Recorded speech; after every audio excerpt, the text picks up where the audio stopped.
Greenstein says that in some cases, we rely on technology too much, and in other cases, it's proved useful. One place where he sees technology control his students too much is when they rely on calculators. And it's very reassuring to see it on a calculator, and yet if you don't know what you're looking for, then an approximate number, then the answer you get, you just take it for face value, and then you just believe it. You have to question things and think, okay, does this really make sense? So I think on that sense, we rely too much on technology to kind of tell us that things are okay, and sometimes give us a false sense of security. So we have to watch that. The downside is that we lose touch with a number of things.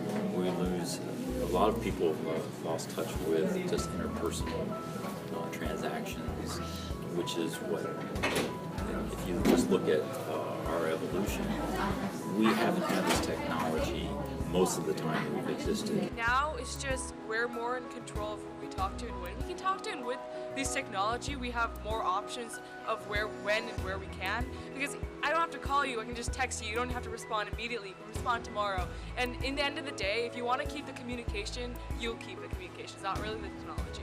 In a sense, if we do rely on technology probably more than my parents did, but in my daily life, honestly, it's fine. As long as I understand what I'm doing with it, it's okay. In fact, if I travel even like, for example, to a different area in California, the Wi-Fi isn't that great, and I'll start complaining because, oh my gosh, not the same thing as home, right? So it definitely helps living here, and everyone has told me once I leave the Silicon Valley bubble, not everywhere, like in like the US, will have as much technologically advanced areas like we do. Edison's inventions may have turned into things in society that we take for granted, but often there's more to them than meets the eye. Paris says that although the phonograph played a huge role in the distribution of music, without the phonograph, we'd be missing a lot more than just music.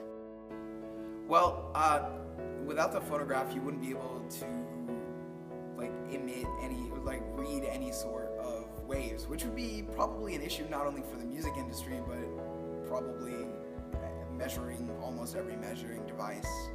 So, had he not invented the phonograph,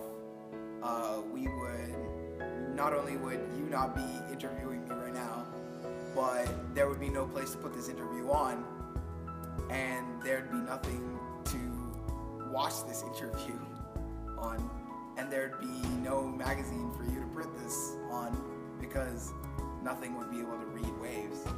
And that's the basis of every sort of music, sound, technology that we have today, reading these waves and transmitting them.